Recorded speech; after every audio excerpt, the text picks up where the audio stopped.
যিটো সময়ত সমগ্ৰ পৃথিৱীয়ে দিনি ৰাতি এক কৰি মাথো কৰোনা ভাইৰাছৰ সৈতে যুঁজি আছে কিন্তু এনে এটা সংকটৰ সময়তো আমাৰ ভাৰতবৰ্ষই কৰোনা ভাইৰাছৰ উপৰিও আৰু দুজনৰ লগত যুঁজিব লগা হৈছে সেই দুজন হল পাকিস্তানে প্ৰযোজিত কৰা আতংকবাদ আৰু চীনৰ লগত যি চীনৰ কাৰণে আজি গোটেই পৃথিৱীয়ে চিন্তাত পৰিব লগা হৈছে কাৰণ এই চীনে প্ৰযোজিত কৰা কৰোনা ভাইৰাছ এতিয়া গোটেই পৃথিৱীত বিয়পি পৰিছে আৰু এই কৰোনা ভাইৰাছৰ কাৰণে আমাৰ ভাৰতবৰ্ষত এক মহাকাল আহিছে বুলি ক'লেও ভুল কোৱা নহ'ব কাৰণ এই কৰোনা ভাইৰাছৰ কাৰণে আমাৰ ভাৰতবৰ্ষ যোৱা 2 মাহ ধৰি লকডাউন অৱস্থাত আছে আৰু এই লকডাউনৰ ফলত আটাইতকৈ বেছি কষ্টত ভুক্তভোগী হ'বলগীয়া হৈছে ভাৰতবৰ্ষৰ মাইগ্ৰেণ্টসকলৰ কাৰণ এই মাইগ্ৰেণ্টসকলৰ হাতৰ পৰা নিজৰ কৰ্ম হেৰাই গৈছে আৰু ইতিমধ্যে আমাৰ ভাৰতবৰ্ষৰ শ শ মাইগ্ৰেণ্টে মৃত্যুক সাৱটি ধৰিবলগীয়া হৈছে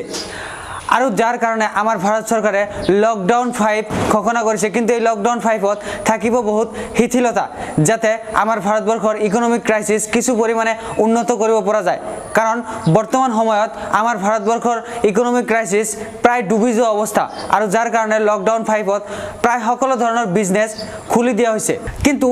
এই লকডাউন 5ক ভাৰত চৰকাৰে আনলক 1 হিচাপে ঘোষণা কৰিছে Unlock1ত 3টা ফেজ থাকিব ফেজ 1 8 জুনৰ পৰা 30 জুনলৈকে থাকিব আৰু এই ফেজ 1ত খোলা থাকিব শপিং মল হোটেল ৰেষ্টুৰেণ্ট আৰু খোলা থাকিব সকলো ধৰণৰ ধৰ্মীয় অনুষ্ঠান ফেজ 2 ষ্টাৰ্ট হ'ব জুলাইৰ পৰা আৰু এই ফেজ 2ত খোলা থাকিব স্কুল কলেজ আৰু লাষ্টত ফেজ 3 আৰু এই ফেজ 3 ষ্টাৰ্ট হ'ব আগষ্ট ছেপ্টেম্বৰত আৰু এই ফেজ 3ত খুলি দিয়া হ'ব সিনেমা হলসমূহ